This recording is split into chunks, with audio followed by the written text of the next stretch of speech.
I retired and bought a cabin in the woods so I could finally be alone with nature.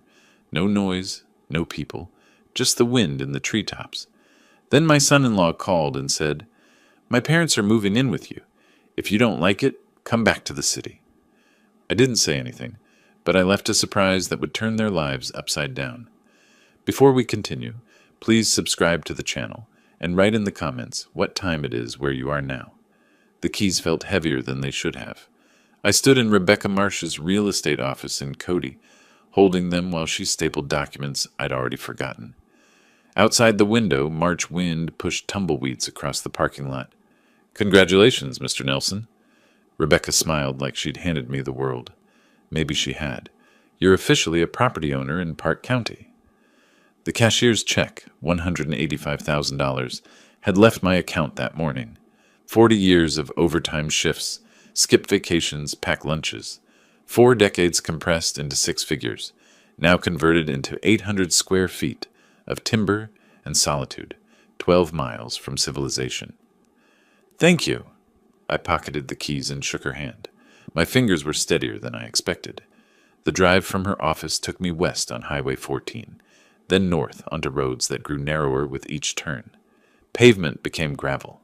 Gravel became dirt. Cell service dropped from 4 bars to 2, then 1.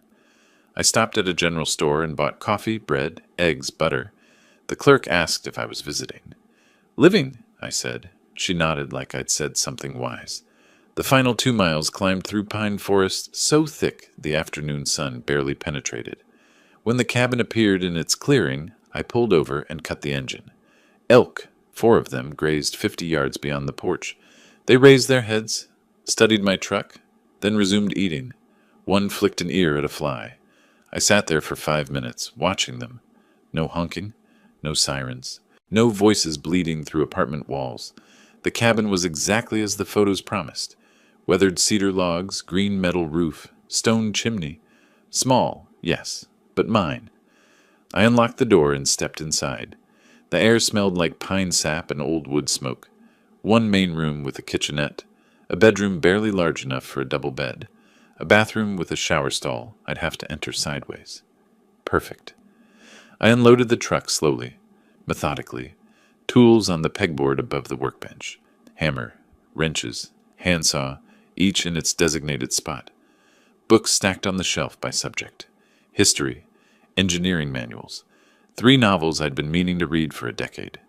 Coffee maker positioned on the counter where morning light would hit it first. Every item placed with intention, creating order from the chaos of moving boxes. By the time I finished, the sun was lowering. I made coffee, too late in the day, but I didn't care, and carried it to the porch. The rocking chair I'd bought specifically for this moment creaked under my weight. The elk had moved deeper into the clearing. A hawk circled overhead, riding thermals. I called Beulah. "Dad!" Her voice came through bright and immediate. "Are you there? Did you get it?" "Signed the papers this morning," I said. "I'm sitting on the porch right now watching elk." "I'm so proud of you." The warmth in her tone made my chest tighten. "You earned this." 40 years. I sipped coffee. 40 years I dreamed about mornings where I'd drink coffee and watch wildlife instead of highway traffic. "You deserve every moment of peace." She paused.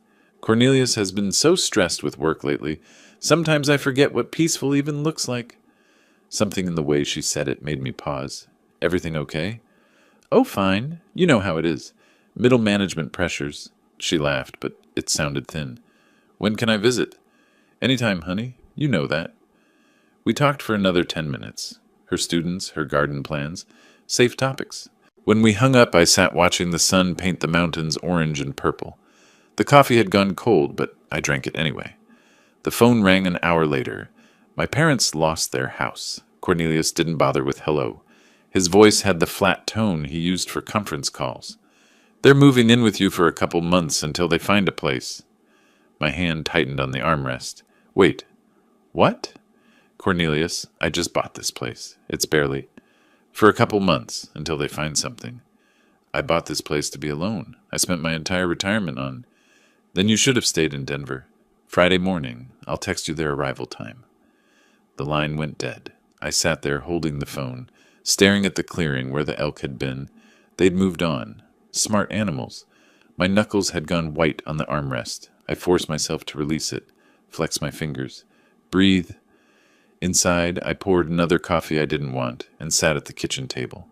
From my jacket pocket, I pulled a small notepad and a pen, the kind of engineering pad I'd carried for 40 years, grid paper for sketches and calculations.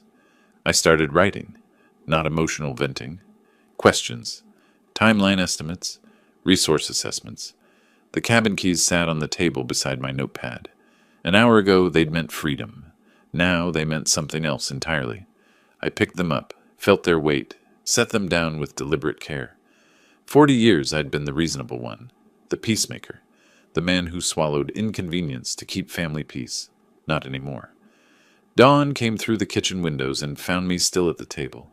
Empty coffee cups formed a semicircle around my notepad, which had grown dense with lists, diagrams, questions written and rewritten. I hadn't slept, didn't need to. My mind felt sharp in a way it hadn't for years, focused, crystalline, operating on something cleaner than rest. I made fresh coffee and studied my notes. Then I cleaned up, loaded my truck, and drove back to Cody. The Yellowstone National Park Ranger Station sat 20 minutes west, a modern building designed to blend with the landscape. Inside, educational displays showed wolf packs, bear territories, elk migration patterns. A ranger, maybe 40, with the weathered face of someone who spent more time outdoors than in, looked up from his desk. "Help you?" "I just moved up from Denver," I said. "Bought a place off County Road 14. "Beautiful area," he smiled. "You'll want to be careful with food storage. Lots of bear activity come spring." "What about wolves? I've heard they're back in the region." "Reintroduction's been successful." He stood and moved to a wall map, pointing to areas marked with colored pins. "They're usually shy, but they've got incredible sense of smell. Can detect prey or food from miles away. You hunting?" "No, just curious. I want to be prepared." "Smart." He handed me a pamphlet. "Keep your property clean. Don't leave attractants out unless you want visitors." I took careful notes in my field notebook. Wind direction, pack territories, seasonal behavior patterns. I thanked him warmly, mentioned again that I was from Denver and still learning about mountain life. Every word calibrated to sound naive, concerned, exactly what he'd expect from a nervous newcomer. Back in Cody, I found an outdoor supply store, the kind with taxidermy on the walls and racks of camouflage gear. The camera section sat between hunting equipment and security systems. "Looking for wildlife cameras," I told the clerk. "Want to monitor bear activity near my property." He showed me 2 models with motion activation, night vision, cellular connectivity. "These'll do you right. We get lots of folks wanting to keep an eye on their land." $340. I paid cash. At the cabin Wednesday afternoon, I installed them methodically, one covering the driveway approach, one angled toward the front porch. I tested the motion sensors, checked signal strength, adjusted positions until the coverage was perfect. The engineering part of my brain, 40 years of solving structural problems, found satisfaction in the precision. Hide the cameras enough to be unobtrusive. Position them for optimal capture. Test, adjust, verify. Both cameras connected to my phone with 1 bar of cellular service. Weak, but functional. Thursday morning, I drove back to Cody. The butcher shop sat on a side street, the kind of place that served ranchers and local restaurants. "Need 20 pounds of beef scraps," I said. "Organ meat, fat trimmings, for dogs." The butcher didn't blink. "You got it." $45 for meat wrapped in white paper, loaded into coolers I'd brought. The smell was immediate and powerful. Blood, fat, raw flesh. Thursday afternoon, I stood in the clearing behind my cabin with the coolers open. The wind came from the west. I checked it the old way, wetting my finger and holding it up. I walked 30 yards from the structure, upwind. Then I placed the meat in 3 piles, spreading it to maximize scent dispersion. Not random, calculated, close enough to draw predators to the area, far enough that they'd focus on the piles, not the building. I wasn't trying to endanger anyone. I was trying to educate them. Back inside the cabin, I moved through each room, locked windows, turned off unnecessary power, set the thermostat to minimal heat, protecting my investment while setting my trap. I paused at the door, took one last look at the space I'd inhabited for less than 3 days, and left without hesitation. The drive to Denver took 5 hours. I arrived at my old house just before midnight, the suburban place I hadn't yet sold, still partially furnished but hollow. I unloaded my truck, set up my laptop in the living room, propped my phone where I could watch the camera feeds. Then I waited. Friday morning at 10 o'clock, a sedan appeared on my phone screen. Leonard and Grace emerged, looking around with expressions I recognized even on the small display. Displeasure, judgment. The camera microphone picked up their voices. "This is where he's living now?" Grace wrinkled her nose. "It smells like pine and dirt. At least it's free?"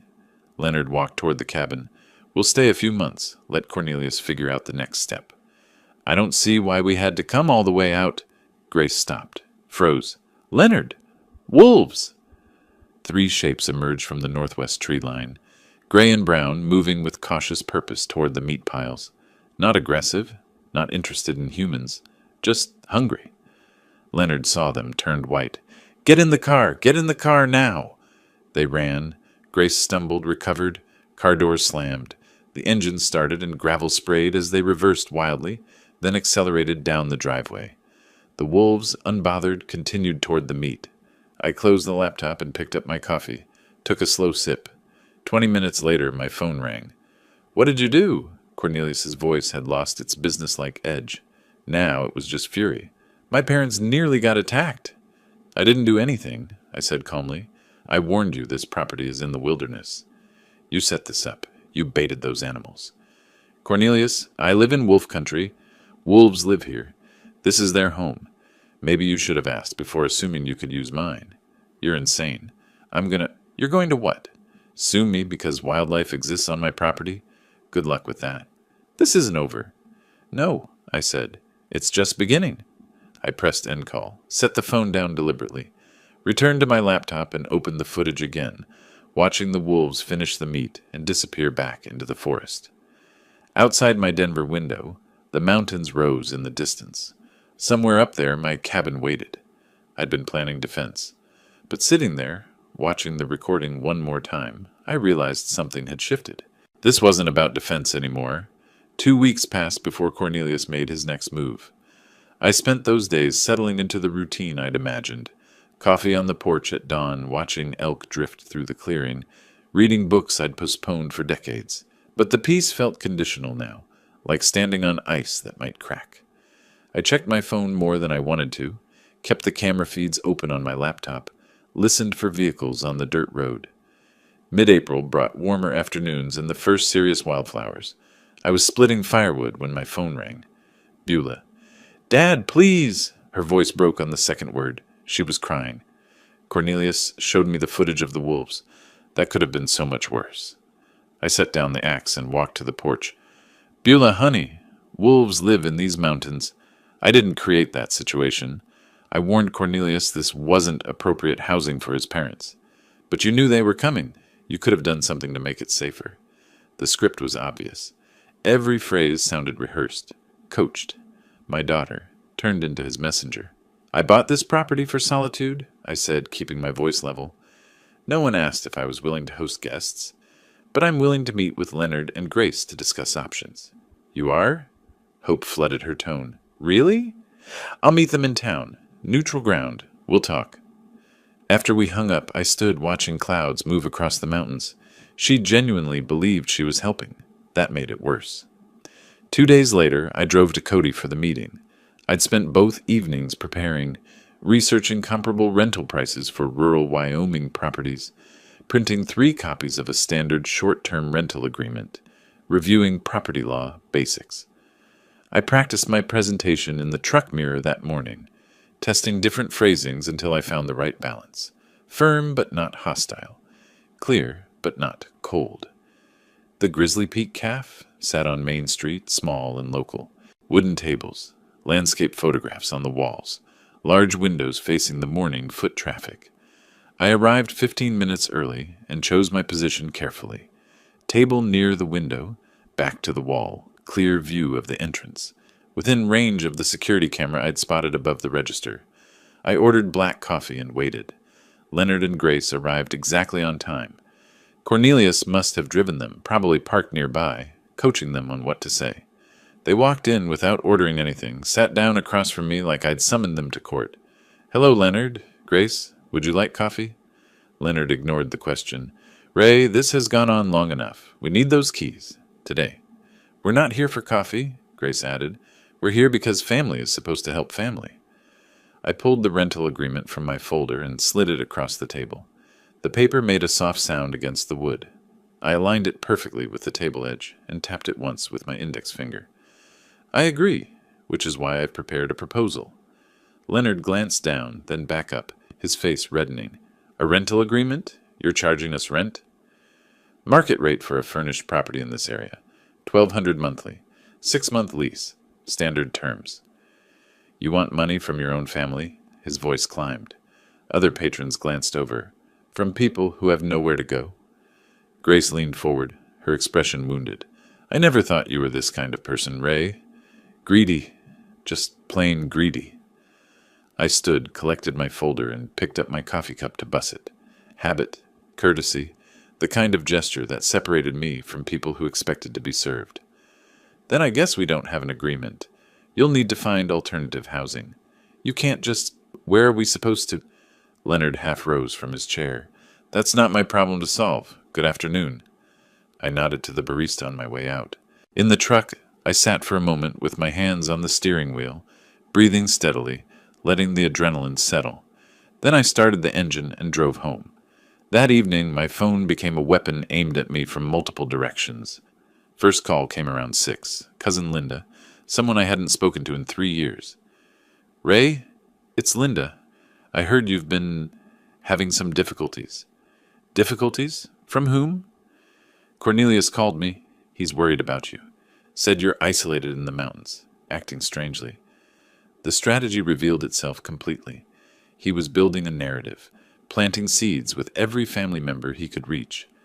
"Linda, I'm fine. I retired to Wyoming." "That's not strange. That's a plan I've had for years." "He said there was an incident with wild animals, and you refused to help his parents." "That's an interesting version of events. Thanks for checking on me, Linda. I'm doing well." I ended the call and stared at the phone. 20 minutes later, a former colleague from Denver. Same script, different voice. Cornelius had reached out, expressing concern about Ray's mental state. The third call came at 8:30. Beulah again. "You embarrassed them." Not crying now, angry. "In public. What were you thinking?" I offered them a fair solution. They rejected it. "A rental agreement? Dad, they're family. Cornelius's parents. And this is my home, my retirement, my one place of peace, which I bought with money I saved for 40 years. Cornelius was right. You've changed. You've become someone I don't recognize." The words landed like she'd meant them to. I kept my voice quiet, controlled, even as something cracked inside my chest. Maybe I have, or maybe everyone else has, and I'm just finally noticing. The line went dead. She'd hung up on me. I sat at the kitchen table with my phone in my hand, watching darkness settle over the mountains. 3 calls in one evening, all saying the same thing. Ray Nelson is unstable, dangerous, unreasonable. The isolation I'd sought was being weaponized, turned into evidence of mental decline. Cornelius wasn't trying to take the cabin anymore. He was trying to destroy my credibility first, make me seem incompetent, turn the family against me so no one would believe my version of events. Classic strategy. Isolate the target, control the narrative, strike when they're defenseless. I opened my laptop and began typing. "Mr. David Thornton, attorney at law." I sent the email at 9:47 that night. Careful words, factual language, no emotion bleeding through. I needed legal advice regarding family pressure over property ownership, potential claims, asset protection. I included the basics: my age, property value, family situation, and 3 specific questions about elder law and estate planning. Then I poured myself bourbon. 1 glass, 2 fingers, no ice. I wasn't a heavy drinker, but tonight warranted it. The porch was cold for April, but I sat out there anyway, watching stars emerge over the mountains. Somewhere down there, Cornelius was planning his next move. I intended to be several steps ahead. Morning came with an email, waiting. David Thornton had responded at 7:15. He could meet Thursday afternoon at his office in Cody. Fee structure, $300 per hour. I confirmed the appointment immediately. For the next 3 days, I organized documentation. My engineering background served me well. Everything labeled, dated, cross-referenced. Property deed in one folder, purchase documents in another, family tree diagram showing relationships, written timeline of events, starting with Cornelius's first call, transcripts of key phone conversations from my detailed notes, printouts of the rental agreement Leonard had rejected. By Thursday morning, I had a leather portfolio case packed with evidence that could build a case as solid as any foundation I'd ever engineered. Wednesday evening, my phone rang. Beulah. Dad? Her voice sounded thin, exhausted.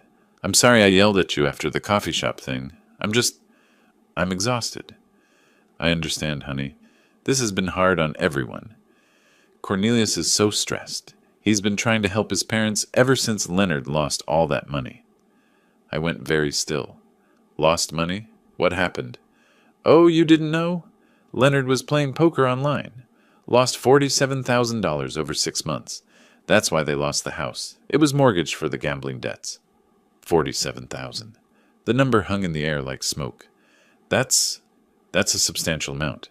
No wonder Cornelius has been under pressure. Yeah, and he keeps talking about solutions. About how if we could just, reorganize family assets. She was talking faster now, stress overriding caution. He mentioned something about putting your cabin in a family trust so it could benefit everyone eventually. For your estate planning, you know? And the property value is probably already up since you bought it in March. Every word was a piece clicking into place. A family trust. That's an interesting idea. When did Cornelius suggest this? A few weeks ago, he said it would be good for tax purposes when you... Well, in the future. I don't really understand estate planning stuff. Neither do I. That's why I'm consulting an attorney this week, just to make sure everything's proper. An attorney? Her voice sharpened. Dad, is that necessary? At my age, with property worth this much, yes. It's the responsible thing to do. After we hung up, I added 6 pages of notes to my documentation. Leonard's gambling. Cornelius's scheme disguised as estate planning. The timeline of desperation driving aggression. Thursday afternoon, I drove to Cody and parked across from Murphy's Hardware on Sheridan Avenue.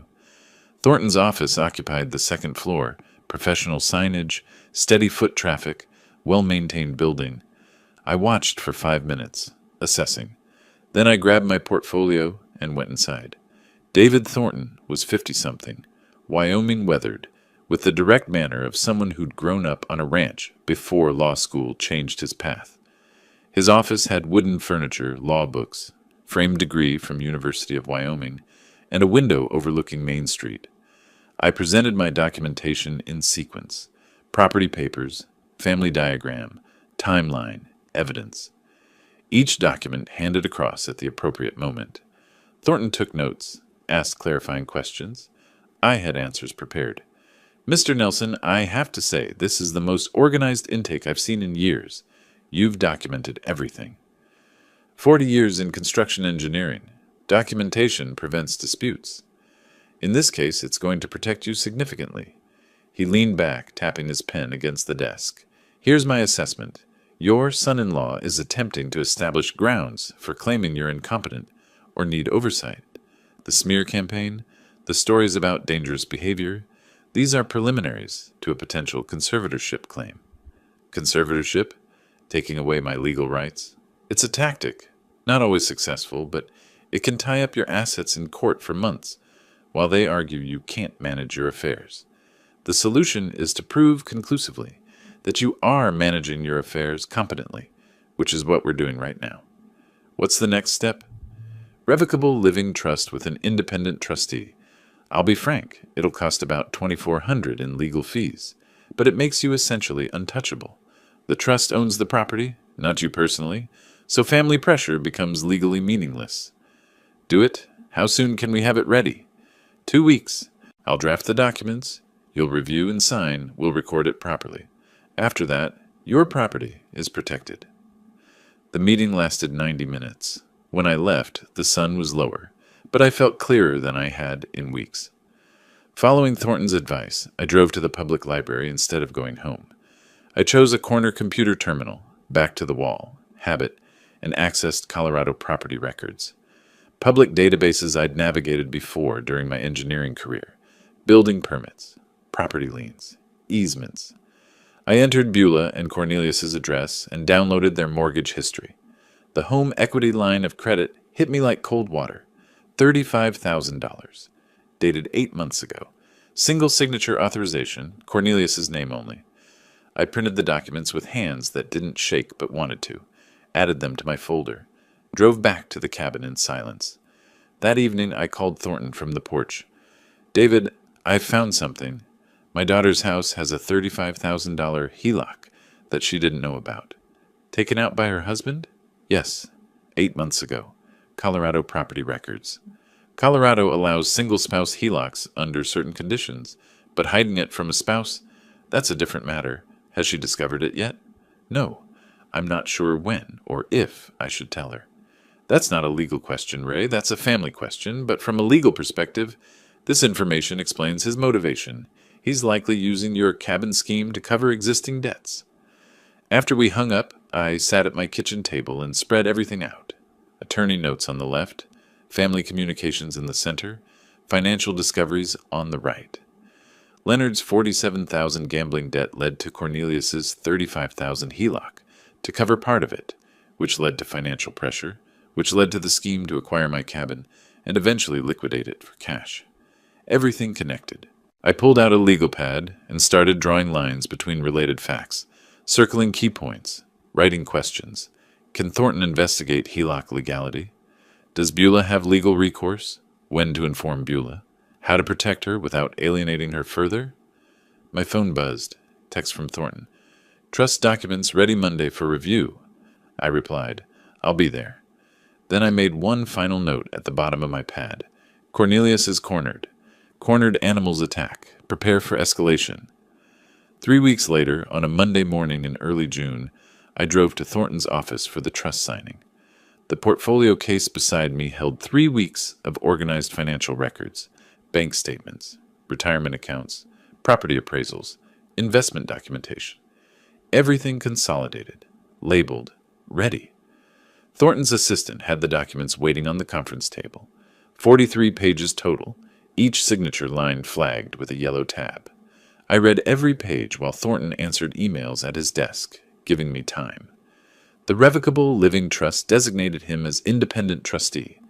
Total assets, $290,000. The cabin, my retirement funds, everything I'd built in 40 years. The critical provisions sat on page 17. Beulah inherits only if divorced from Cornelius, or if Cornelius signs a legal waiver of claims to the property. "This provision here," Thornton said, joining me at the table, "the conditional inheritance for Beulah. You understand this might create family conflict? The conflict already exists. This just protects her from being exploited through my property. If Cornelius discovers this trust structure, he'll likely react aggressively. Let him. Everything here is legal. He has no grounds for challenge." Thornton's expression was knowing. Legal grounds and family drama are different things. Are you prepared for him to escalate? I've been preparing since March. That's why we're sitting here. He smiled slightly. Fair enough. Let's execute these documents. My signature was steady on every page. The notary, Thornton's assistant, professional and efficient, applied her seal with practiced precision. The sound it made was satisfying. Structural integrity. Legal edition. I wrote a check for $2,400 and left with copies of everything in a sealed envelope. The rest of that week, I worked through my financial institutions methodically. Each phone call followed the same pattern. Identify myself, request beneficiary change forms, explain the trust structure, confirm documentation. "Mr. Nelson, I have your beneficiary change request," the retirement account administrator said. "You're removing your daughter as beneficiary?" "No. I'm designating my revocable living trust as primary beneficiary. My daughter inherits through the trust." "May I ask why you're making this change?" "Asset protection and estate planning. I have concerns about third-party claims." "Understood. We'll process this within 5 business days. I'd like email confirmation as well, please." "Of course. Is there anything else?" "Yes. Note in my file that this change was made voluntarily, with legal counsel. I am documenting my competency for all financial decisions. A pause. That's unusual, but I'll add that notation. By Friday, every asset I owned was protected within the trust structure. I kept a checklist on my kitchen table, marking each completed task with satisfaction. 2 weeks later, Beulah called. "Dad, Cornelius has been so weird lately." Her voice sounded thin, exhausted. "Asking about your finances, whether you've updated your will?" I set down my coffee carefully. "I have done some estate planning. It's responsible at my age." "I know, but he got really angry when I mentioned you set up a trust. He called it a betrayal." "Why would your estate planning betray him? It's not his inheritance." My hand tightened on the phone. "Beulah, did you tell him details about the trust?" "I just mentioned you set one up. I didn't think it was a secret. Is it?" "No, not a secret. Just private." "What exactly did Cornelius say?" "He said you're cutting the family out and being manipulated by lawyers." "Dad, what's going on? Why does he care so much?" "That's a very good question, honey. One you should probably ask him directly." After hanging up, I immediately called Thornton. "Cornelius knows about the trust." His response was immediate. "How soon can you get a medical evaluation?" The next day, I was repairing the porch railing when Cornelius's car came fast up the driveway, spraying dirt and gravel. He jumped out, didn't close the door properly, stormed toward me. I calmly set down my tools, retrieved my phone, started recording video. I stood at the top of the porch steps, 6 stairs up, giving me elevated position. Cornelius had to approach, uphill, looking up at me. I held the phone at chest height, lens obviously pointed at him. "Cornelius? You're on my property uninvited. I'm recording this conversation." "I don't care about your recording." His face was red, movements aggressive. "You set up some legal scheme to steal from your own daughter." "The trust protects my assets and ensures Beulah inherits appropriately. It's completely legal." "Appropriately? What does that mean? Unless she divorces me? That's what you really want, isn't it?" "The trust ensures my property isn't subject to claims by third parties. That's standard estate planning." "Third parties? I'm family. Your son-in-law. You're my daughter's husband. You have no legal claim to my property. The trust simply formalizes that reality." His voice climbed higher. "We'll see about that. I'll get a lawyer. I'll contest this. I'll make sure you never see Beulah again." "You're threatening to isolate my daughter from me because I protected my own property? That's interesting. For the record, this isn't over. Then leave my property. Now, or I'll call the sheriff for trespassing." He stormed back to his car. The engine roared. Gravel sprayed as he reversed wildly and sped down the driveway. I stopped recording. Reviewed the footage immediately. Faces visible. Audio clear. Threats documented. I uploaded it to cloud storage and emailed a copy to Thornton with subject line, "Evidence, hostile confrontation." That evening I wrote a detailed incident report. Date, time, what was said. No witnesses, unfortunately, but the video captured everything. Thornton's response came within an hour. Continued documenting everything. Consider medical evaluation to preempt competency challenges. Expect retaliation. They're running out of options. I called Dr. Patricia Chen's clinic the next morning. The receptionist asked if something specific prompted the request. "I'm 67, I own property, and I want documentation that I'm healthy and competent. Preventive planning." The appointment was scheduled for the following Monday. I sat at my table that night, reviewing the confrontation video, watching Cornelius's rage play out on the small screen. His mask had dropped completely when the money was threatened. Every word recorded, every threat documented. My phone buzzed, email from Thornton. "Good thinking on medical eval. They'll likely try Adult Protective Services next. Standard playbook for these situations. Stay ahead of them." I typed back, "Already scheduled. Appointment next week." Before closing the laptop, I looked at the framed photo of young Beulah on the mantel. 8 years old, missing her front teeth, laughing at something I'd said. I wondered how much collateral damage this war would create before it ended. Monday morning found me at Dr. Chen's clinic 15 minutes early. The medical building was modern, single-story, efficient. I filled out paperwork requesting copies of all test results and assessments. When Dr. Chen called me back, I explained directly. I'm 67, own property, and want baseline medical documentation proving my physical and mental competency. She was a sharp woman in her 50s with the weathered competence of someone who'd practiced rural medicine for decades. Her expression showed understanding. I see. Unfortunately, I've encountered situations like this before. Adult children sometimes challenge parents' competency to gain control of assets. That's exactly what I'm preventing. Can you provide a detailed written assessment? Absolutely. I'll conduct comprehensive cognitive testing and provide a formal letter. For legal purposes, correct? Correct. I want documentation that can stand up in court if necessary. Then let's be thorough. The examination took 90 minutes. Blood pressure, reflexes, blood work, then cognitive testing, mini mental state examination, clock drawing, memory recall exercises. She asked me to draw a clock showing 3:15. I drew it precisely.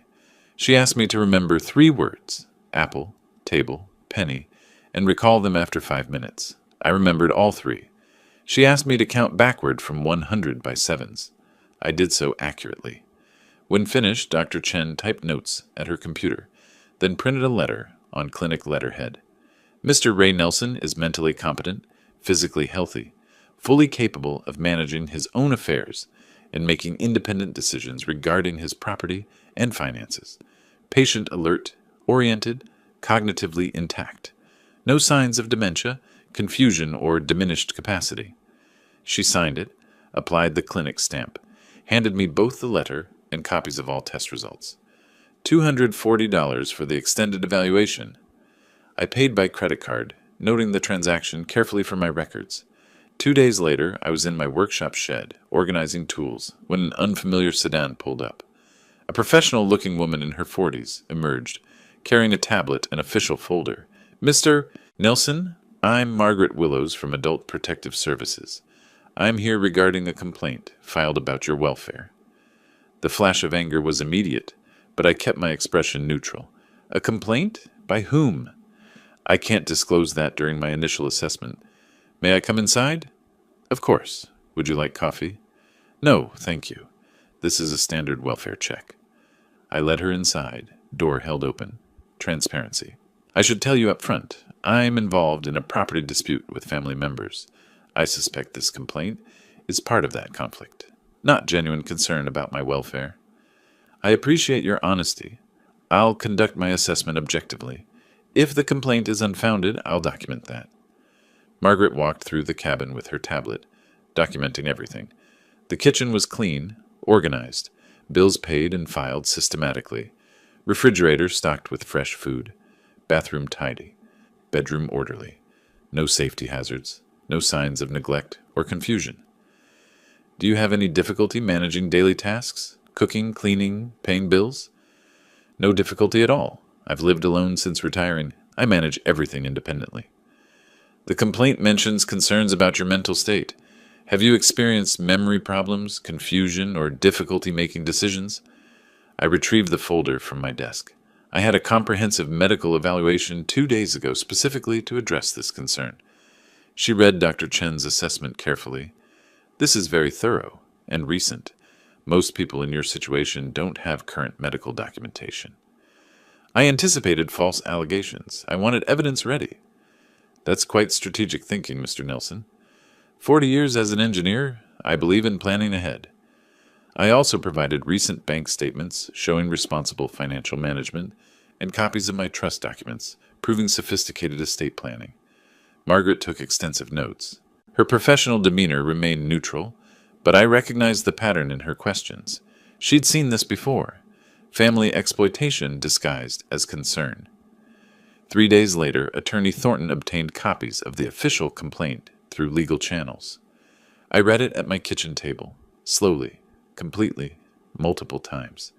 Cornelius and Leonard had signed as co-complainants. The allegations were specific and completely false. Claim, Ray threatened family members with weapons. False, I've never owned firearms.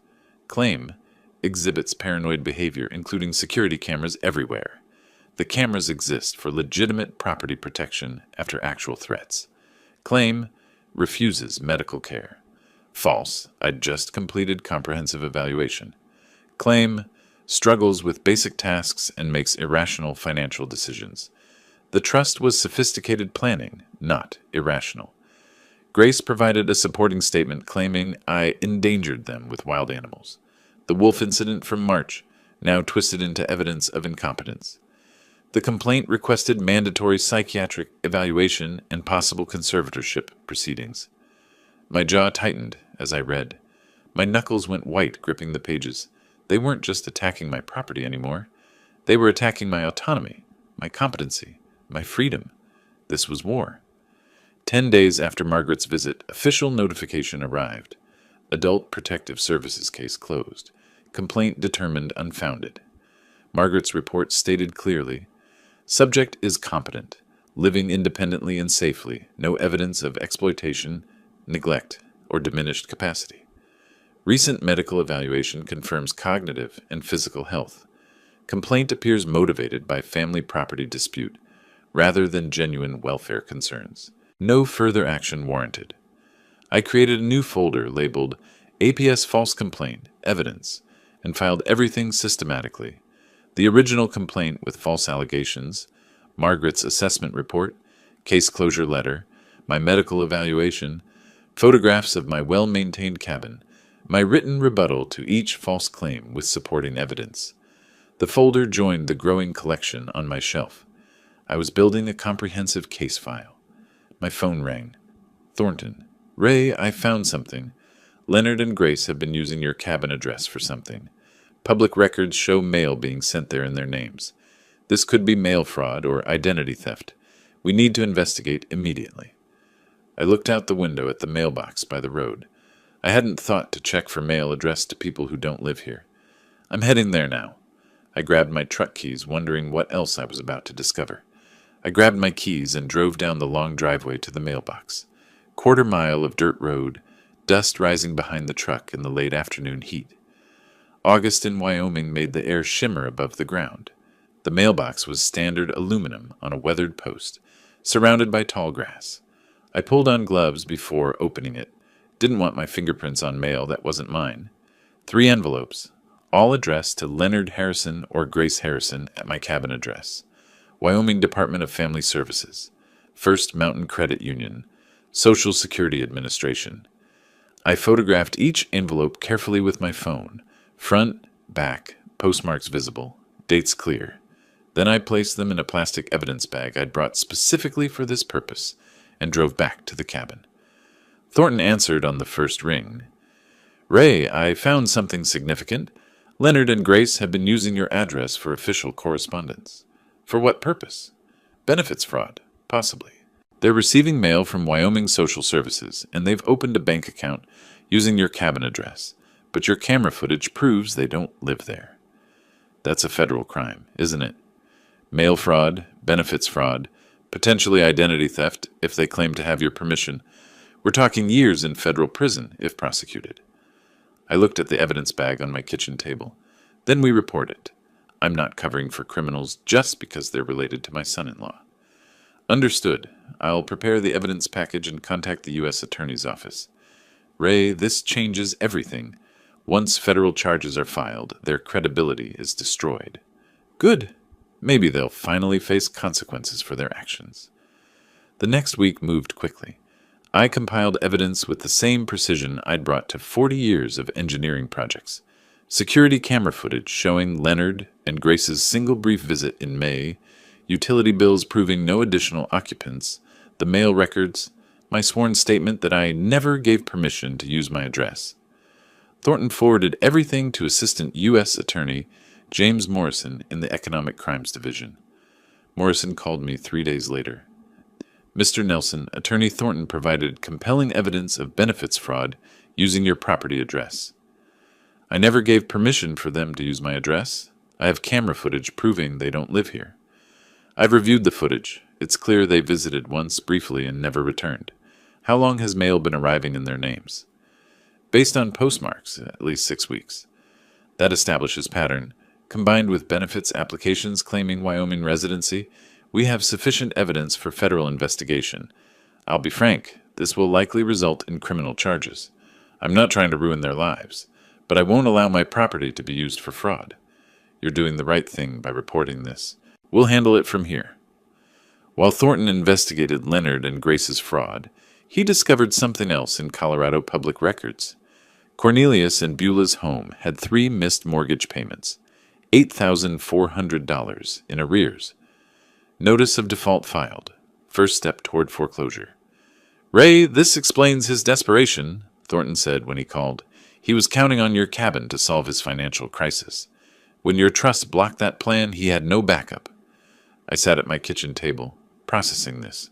His own home is at risk. There's an unconventional option I need to mention. You could purchase the defaulted debt. Banks sell delinquent loans at discount to collection companies. You'd become the creditor, but anonymously through an LLC. Cornelius would never know. The implications settled over me slowly. That would give me complete leverage. Yes, but it's also ethically complex. You'd control whether your daughter keeps her home. Let me think about it. I walked my property that evening, circling the cabin, following the tree line, considering.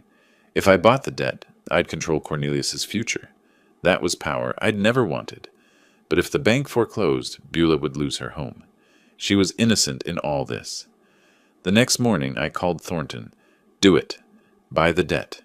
But Beulah can't know yet, not until I can explain everything." The transaction took a week. $31,000 from my savings to an intermediary firm, which purchased the debt and created Mountain Holdings, LLC, with me as beneficial owner. Cornelius received notification that his loan had been sold, but no information about the new creditor. I filed the wire transfer receipt in a folder, labeled simply Leverage. By mid-August, my position had transformed completely. Leonard and Grace faced federal investigation. Cornelius's mortgage debt was secretly under my control. Every manipulation attempt was documented. My own property and assets were legally untouchable, but I felt no triumph, just weariness. This was supposed to be peaceful retirement. Instead, it had become warfare, where my opponents forced me to fight back. I sat on my porch at sunset, the evidence folders stacked beside me, and made my decision. Beulah deserved to know the truth, all of it. She deserved to understand what her husband had done, what danger her home was in, what her father had been protecting her from. I pulled out my phone and typed, "Honey, we need to talk. Can you come to the cabin this weekend? Just you. It's important." Her response came 10 minutes later. "Is everything okay? You're worrying me." "Everything's fine with me, but there are things you need to know about your financial situation. Things Cornelius hasn't told you." "What things? Dad, you're scaring me." "Not over text. In person. Saturday afternoon, I'll make lunch." "Cornelius has a work trip this weekend. I can come Saturday." "Perfect. Just you. This conversation is between us." "Okay, I'll be there around noon." I set down the phone and looked at the mountains darkening against the sunset. Tomorrow, I'd prepare. Saturday, I'd tell my daughter how badly her husband had betrayed her trust. The truth wouldn't be easy. She might not believe me initially. She might be angry. But I'd kept these secrets long enough. Saturday morning arrived with crystalline clarity. I woke early, nervous in a way I hadn't been throughout this entire conflict. Facing Cornelius required strategy. Facing my daughter required something harder. Honesty that would hurt her.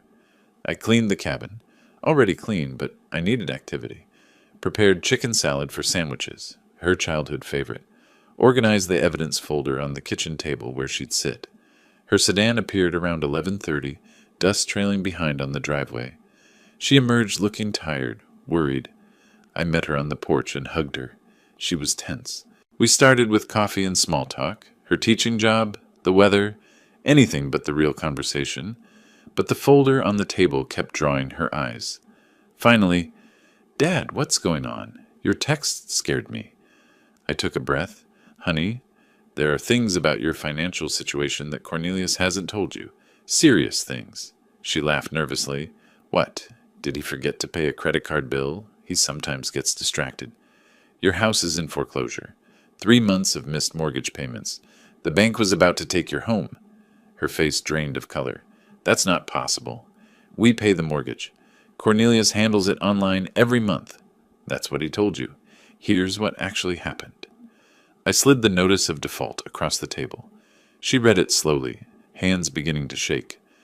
This says the loan was sold to Mountain Holdings, LLC. Who is that? That's me. Well, technically a company I own through my attorney. I bought your debt from the bank. You bought our mortgage? Shock transformed her expression. Why would you? How can you even? What does that mean? It means instead of the bank foreclosing and you losing your home, I control the debt. You and Cornelius owe me now, not the bank. She stood abruptly, emotion rising. This is insane. Why didn't you just tell me the mortgage was behind? Would you have believed me? Or would Cornelius have explained it away? I needed leverage to protect you from what's coming next. I let that settle, then continued. There's more. 8 months ago, Cornelius took out a home equity line of credit for $35,000 against your house. That's not true. We'd both have to sign for that. I slid the HELOC documents across. In Colorado, under certain circumstances, one spouse can secure a HELOC. Here's his signature. Where's yours? She examined the papers, hands shaking badly now. I never signed this. I've never even seen this paperwork. $35,000? Where did it go? Best guess? Covering some of Leonard's gambling debts. Remember you told me Leonard lost $47,000 in online poker? Cornelius was trying to fix his father's problem. Using our house as collateral, without telling me. Yes, and when that wasn't enough, when my cabin scheme failed and he couldn't get more money, he simply stopped paying your mortgage. I suggested we eat. She initially refused. How can you think about food right now? But I insisted gently.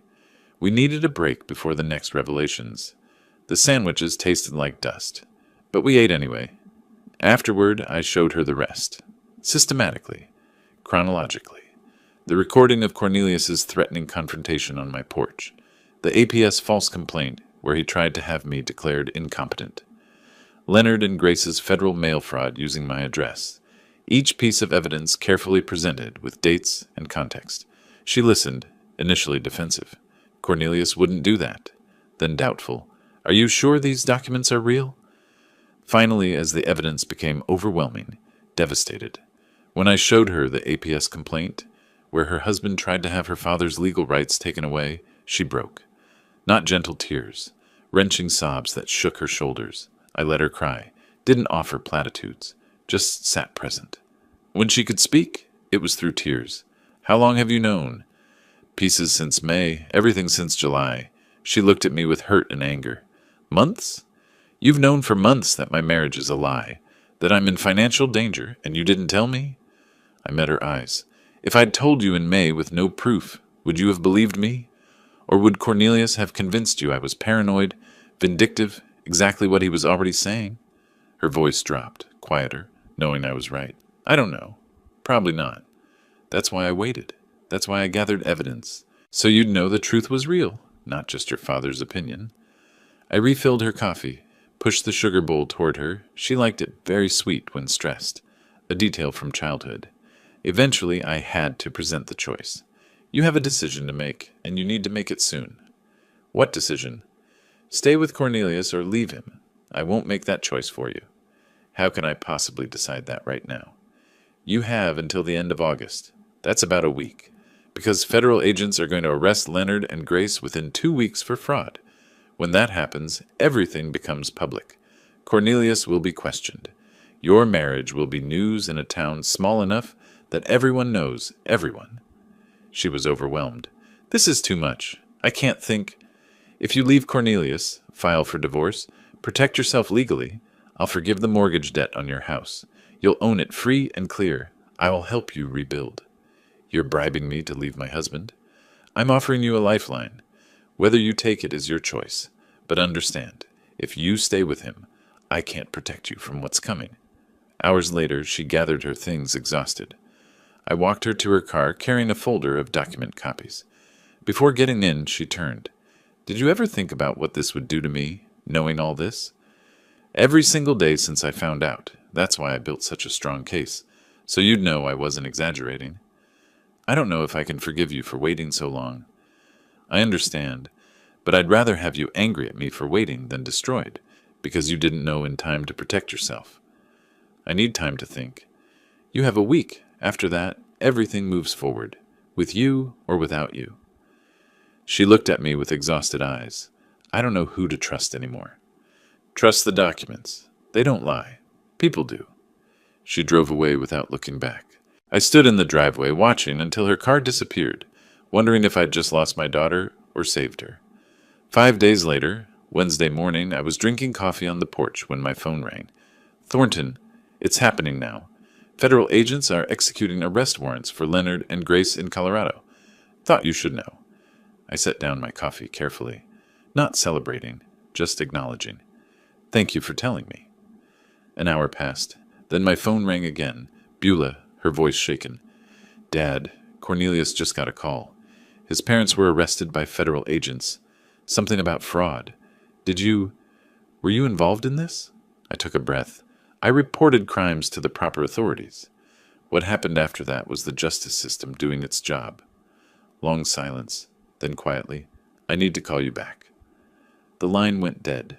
I sat back down, staring at the mountains, wondering if my daughter would ever forgive me for setting this chain of events in motion. Within 3 hours, Cornelius called, screaming, "You did this! You turned them in! You destroyed my family!" I remained silent, letting him exhaust himself. Your parents committed federal crimes using my property. I reported it. That's what law-abiding citizens do. I'll tell everyone. I'll make sure they know you orchestrated this, that you're vindictive and cruel. Go ahead. I have documentation of every crime they committed. My attorney will be happy to share it publicly. Thornton had driven to my cabin specifically for this moment. I handed him the phone. Mr. Harrison, this is David Thornton, legal counsel for Ray Nelson. His voice was professional, measured, final. Your parents committed federal crimes. My client fulfilled his civic duty by reporting those crimes to authorities. Any attempt to defame him will result in immediate legal action. Do you understand? Click. Cornelius had hung up. Friday afternoon, Cornelius attempted to sell the house he shared with Beulah, desperately needing cash for his parents' legal defense, for his own survival. But the title search revealed the problem. The mortgage was in default and owned by Mountain Holdings, LLC. His realtor explained he couldn't sell without the lien holder's approval. Cornelius called Thornton in a panic. Your firm owns my mortgage? How is that possible? My client purchased your defaulted debt through legal channels. You were notified weeks ago that your loan was sold. I need to sell this house. My parents need lawyers. Please. Thornton's response was calm. My client is willing to discuss terms. You'll receive formal offer within 24 hours. Saturday morning, a courier delivered a certified letter. Inside, formal offer from me through Thornton's firm. Terms, I would forgive the entire mortgage debt. $35,000 remaining balance plus $8,400 in arrears. Total debt forgiveness of $43,400. Conditions. Cornelius must sign divorce papers with no asset claims. He must sign legal waiver, relinquishing any claims to my property, estate, or assets. He must sign sworn statement, acknowledging he had no legal right to use my cabin or involve me in his financial problems. Deadline, 72 hours. If he refused, I would foreclose immediately. He'd lose the house anyway with nothing gained. Cornelius called Beulah, tried to convince her to fight this with him. Her response, which I learned later, was simple. I already filed for divorce yesterday. Sign the papers, Cornelius. It's over.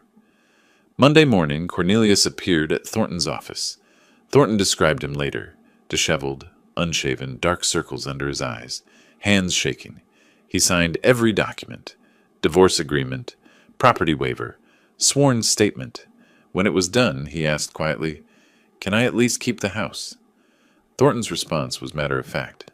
Once the divorce is final, the house will be deeded to Beulah, free and clear. You'll need to find other accommodation. Cornelius left without another word. That same afternoon, my phone rang. Beulah, her voice was different, still hurt, still processing, but stronger.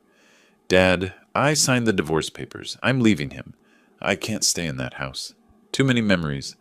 Can you help me find something near you? I want to start over. Relief flooded through me, not triumph, just profound relief. Of course, honey. We'll find you something perfect. Close enough to visit, far enough for your independence. Are you disappointed in me for not seeing what he was sooner? Never. You trusted someone you loved. That's what good people do. He betrayed that trust. That's on him, not you." Her voice broke slightly. "Thank you. I needed to hear that. You're my daughter. I'm proud of you for making the hard choice. That takes real strength." After we hung up, I walked outside to the porch, sat in the rocking chair I'd bought for retirement. For the first time in months, I simply sat still without planning, strategizing, or worrying. The evening was clear. Elk grazed in the clearing. Mountains stood eternal in the distance. I rocked, slowly, rhythmically, and allowed myself to feel the weight lifting. Not gone completely. Beulah still needed to heal. The divorce needed to finalize. Leonard and Grace still needed sentencing. But lifting. The immediate danger was over. My daughter was safe. My property was secure. Almost finished. Just one more chapter to write. The one where we figure out what peace actually looks like.